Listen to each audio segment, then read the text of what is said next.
Thank you, Mr. Chair. With that said, I'd like to invite Director of Finance Susan Wynn Ford to present us the information for the 2025 operating budget. Ms. Wynn?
Mr. Danners was many times with SWAS and working on those budgets. So it takes all of us together, and then I want to thank Ms. Amy Buchanan. She has worked on salary tables in comparing districts to see to make sure that we stay competitive. And Ms. Dillard, thank you for allowing us to make the changes that we've been making in our processes so that we can improve and be more efficient and effective. Helping us to make us get out contracts early. This is the earliest we've ever had our first public budget meeting. And thank you, Board, for supporting all the changes that we're making to be more efficient. So it takes a village, and we are fanning. It's not, I may be the one up here speaking during this public budget meeting, but it takes all of us to make these budgets. And the directors have so much work that they put into it with consolidated apps and everything else. So I just want to say thank you. And then we've got to get going in all the things that we need to cover. The session started, it was 40 days. It started January the 8th. It ended March the 28th. The governor, as far as I know at this moment, has not signed the budget yet, but he has in the FY25 Appropriations Act, he provides for a $2,500 increase for certified personnel in Georgia school districts. And even though we're a charter system, we choose to continue to use the state salary scale for determining our annual salaries for our certified employees. And we also have a local supplement for all of our certified staff that we restored from 5% to 6% of state base in FY19.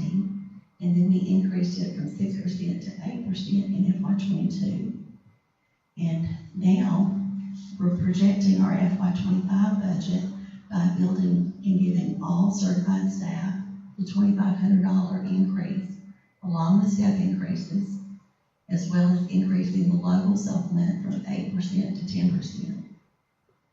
And then all of our classified staff, as well as our certified staff, will receive any step increases that they qualify for. And it is the state rule that everyone works 120 days in the calendar year in order to qualify for a step increase. So to continue on and look at our classified scales, to give you a little history, in FY22, we started restructuring our classified salary schedules and implemented the first phase, putting all classified employees on a salary schedule and updating our starting salaries for different classes of employees, as well as making our step increase percentages uniform so that most scales have a 2% increase between each step. And then in FY '24, we implemented our second phase of restructuring our classified scales. So we updated our starting salaries so that $12.50 was the lowest starting hourly rate that we had for our classified employees. And that included salary scales for paras, for school nutrition workers, for custodians and receptionists. So to give you an example, in FY '24, a para started with a high school degree on step 0 started at $10.69, included a custodian, and we changed that to $12.50. And then we have a 2% increase for each step.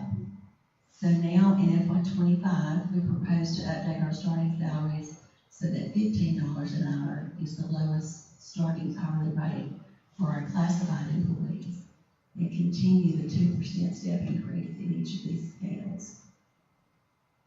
And then on all of the other remaining classified scales, they would receive a 4% increase to maintain competitive salaries for the positions. So to explain further, if the step increase, the employee has a step increase and there's a 4% change in the scale, and the employee actually has a 6% raise, and there's 2% between each step. And in FY '25, we changed the rate calculation for extracurricular trips for bus drivers to reflect their straight hourly rate of pay. And we plan to continue that in FY '25 and do the same with our overnight trips as we did in '24. We started paying the bus drivers $30 for each double route in '24, which we'll have that in the budget for '25 to continue. And we pay any bus driver that works over 40 hours, as well as any other classified employee that works over 40 hours. We pay them 1.5 times their regular rate of pay for overtime. We will maintain substitute bus driver pay at $15 an hour for 4 hours. In each department, substitute's rate of pay is $12.50. So that's for the teachers, pairs, and custodians, school nutrition, and mechanics. Those sub rates would be $12.50 an hour. So now we'll take a look at our state health benefit changes. For 2025, the employer cost for all certified healthcare coverage changed effective January 1, 2023. It increased from $945 a month to $1,580 a month. And then effective July 1 of 2024, it's going to increase to $1,760 per member per month. So that's $21,120 per year for every certified employee that has health insurance coverage. But the state does fund certified employees that are paid for in covered positions from the district's general fund for the 100. And then to take a look at our classified health coverage, the increased cost for all classified health coverage was supposed to be phased in over a 3-year period. Beginning January 1 of 2024, the employer cost for all classified health care increased from $945 a month to $1,195 per member per month. And then at the end of the 3 years, the cost was supposed to be about $1,580 per month. But the General Assembly changed it.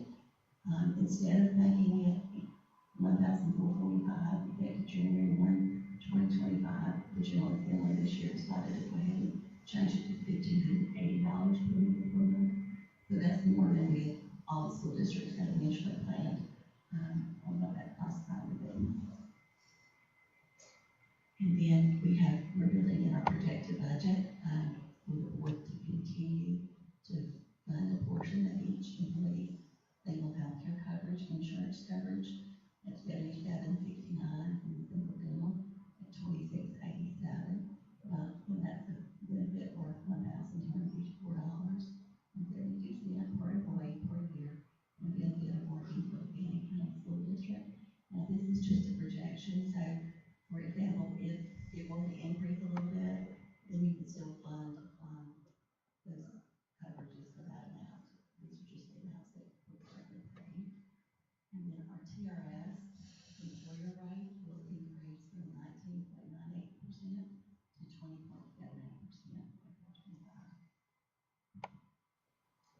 So kind of take a look at the funding revenue that we'll receive from the state. In FY '24, the Georgia Department of Education The initial earnings sheet was $12,548,276, and they funded 218.76 positions. We only have projected revenue right now from the state, which does not have any positions in it. Hopefully next month we'll have the positions, but projected state revenue is $12,947,406. So that's an increase of $399,130 for the state, for revenue, but compared to all of the increases, that's not, that would cover a lot. But the good thing is we do have a healthy fund balance, and we are debt free. We are earning and not paying any interest. And so, as we continue next month at our public budget meeting, I'll have a much more detailed by function for general fund, so that you can see all the projected revenues, total projected revenues, and total projected expenditures. So to continue on and look at special revenues, our special revenues, as the statement 54 defines special revenues, and so that's defined as funds that are used to account for and report the proceeds of specific revenue sources that are restricted or committed to expenditures for specified purposes other than debt service and capital projects. And we can continue on and look at the ones that we're projecting to have in next year. Title I, Title IIA, Title IV, Title V-B, school nutrition, pre-K, PTA parking, carryover, GK Parkins Program Improvement, CK Parkins Plus Reserve, IDA Special Ed Flow Through, and IDA Special Ed 335. And the one projected special revenues that we're not going to have in FY25 is our ESSERS 2, our ESSERS 3, our ARC, ESSERS ARC, our Homeless Children and Youth 1, our Homeless Children and Youth 2, our L4GA Birth to 5, L4GA High School, L4GA Kindergarten to 5th grade, L4GA Middle School, and our ESSER 3 ARC Opportunity Grants. And those grants, I talked about $2.9 million of our budget this year. So that's the amount that our special revenues will decrease for next year. And this when the ESSERS in the ARC was what a lot of people call COVID. COVID CARES money. Yes. And then the L4GA is actually a grant that we have written support for staff that have year. It was, and we weren't awarded that, and then they turned around and gave it to us in CARES. And so that's how it falls under CARES too. Because we have CARES money, so they went back to everybody that they didn't originally give, they approved it. But the good thing, the CARES and the ARC fund, that it has provided money for all of our schools to buy school supplies for all of our children for the 4th year in a row. So we still have school supplies that we're providing for our school children for our school year that's starting in FY24 and 25. So everybody still, all the kids have school supplies that we pay for and purchase, that we have those, we'll have the supplies when school starts. So our capital projects, we're very so thankful for the citizens of Fayette County and their support of our special purpose local option SPLOST for education. And SPLOST has provided the system-wide remodeling, renovation, and upgrading of our schools. SPLOST has provided a career technology education center, the new staff development center, the new transportation facility, and land acquisitions for future projects. SPLOST has provided HVAC, buses, textbooks, telephone communication systems, system technology, vehicles, safety and security equipment, upgrades to print and electronic media, collection, and replacement of nutritional equipment. And there's even more things that it has provided that I will include when we do our how we connect our strategic plan with our budget. What you can see here, the curriculum, STEM, our school allocation, media, technology, photocopies, copiers, transportation, automotive, school nutrition, agriculture, Fayette County school system equipment, Fayette County school system construction SPLOST project, We finished the stadium drain project this year, the health wellness PTA project, and athletic project. And to give you the estimate on our revenues, our SPOS revenue was $10,232,416 for FY '23, and I'm projecting it to be $10,475,560 for FY '24. And at the moment, I'm just using our very conservative average of our last 35 months, average, and that gives us $10,001,518 of projected SPOS revenue for FY '25. So we effectively saving 3.64 meals at our current cost of one meal, which is currently worth $2,874,291 by receiving the SPOS dollars, funded by everyone visiting and making a purchase of the county, which is a blessing. So now we're going to move on to our Fannin County School System strategic plan and budgets. And I'm really gonna have to slow down because this is kind of complicated, but it's also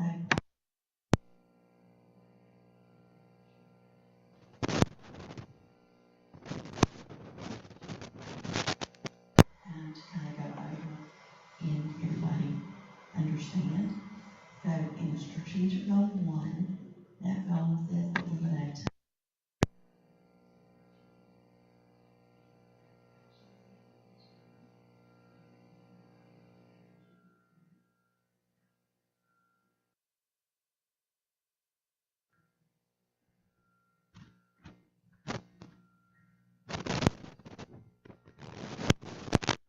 provides technology equipment for our students and faculty. The students receive one-on-one Chromebooks, which they can take home in grades 3 through 12. And all pre-K through 7th grade students either receive an iPad or a Chromebook, and the technology equipment is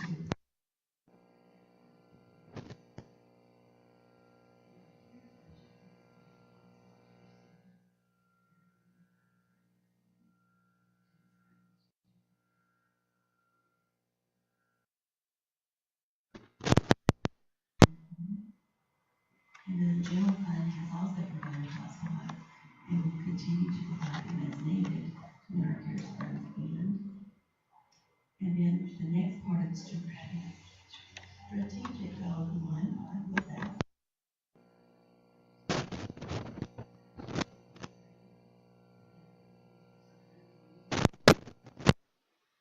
Challenging, require real problem solving, capitalize on student interest, encourage risk-taking, foster positive change, and promote creative but viable solutions. So the teachers within our STEM programs, our CTAE programs, and our fine art programs consistently provide opportunities and learning paths to students that are challenging, require problem solving, capitalize on students' interest, and promote creative but viable solutions. So to give an example, during FY '24, we utilized SPOS funds, the General Fund and Title IV Fund, to purchase the following items to support these endeavors. We had robotics equipment, K through 12. We had 3D printing supplies and equipment, animation studio supplies and equipment, adopt-a-stream equipment, food and nutrition equipment, physical education equipment, art and music supplies and equipment, engraving equipment, healthcare science supplies and equipment, carpentry equipment,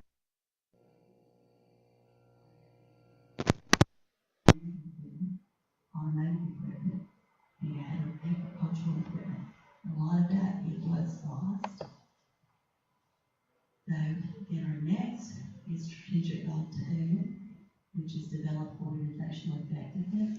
And that action step 2 says that we're going to leverage the power of in-house professional learning communities to support school and district goals. And our QBE staff development budget in our general fund provides funds to all schools and the district for staff development.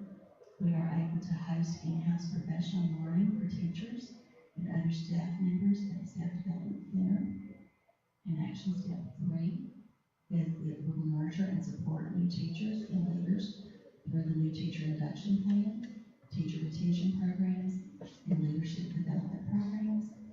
And our Title II-A, improving teacher quality, provides for stipends for both new teachers and mentor leaders to work with all of our new teachers in induction.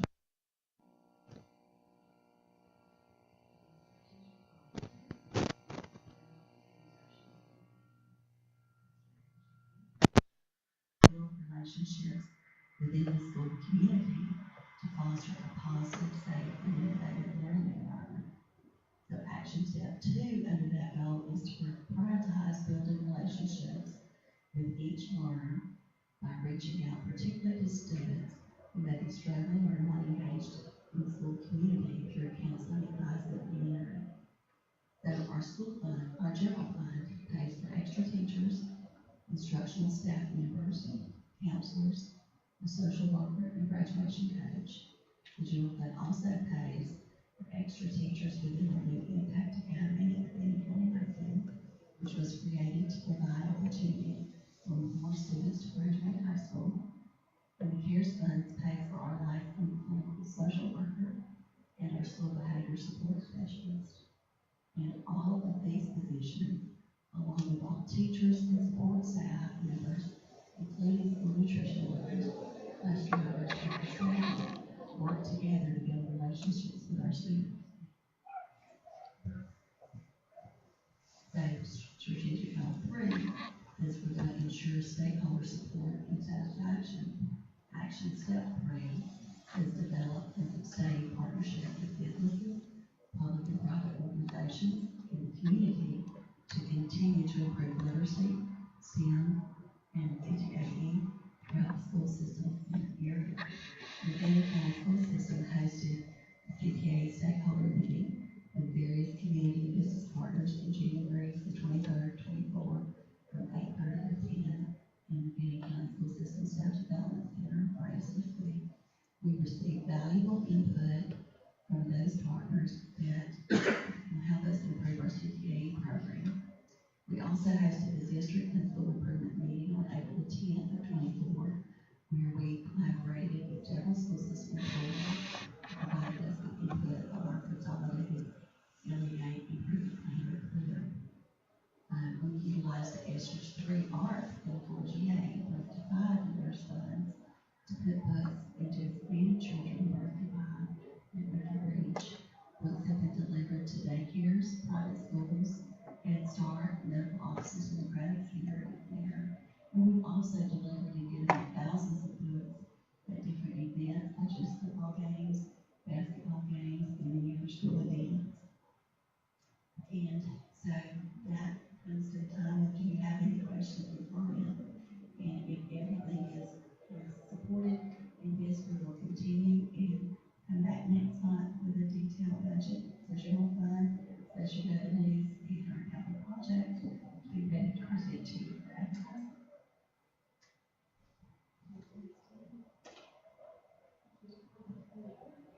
I do have a comment, because as you read that, it is kind of lengthy, like you said, but as you talk about those things, I actually can see in my mind those kids actually using the things that you're bringing out there, that technology and all that. The engraving, the cups. We get to see that and actually put that visually to what they're doing with the hands-on. So I'm grateful for the work that you're doing. Thank you for coordinating all of that. It's obviously extensive. And I thank all of the directors and principals for their participation. Putting it all together and And then,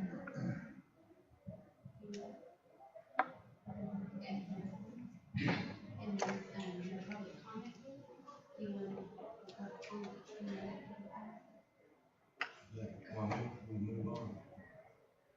And I think you've made a really good case for squash.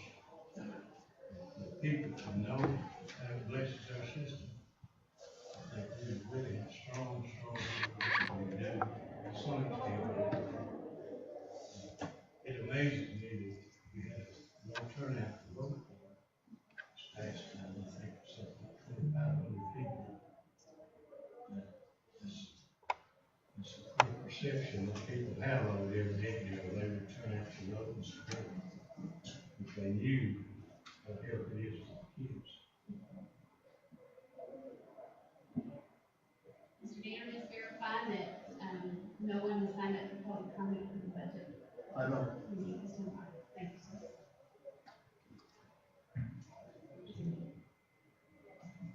We have 5 minutes if you want to be interested in a recess.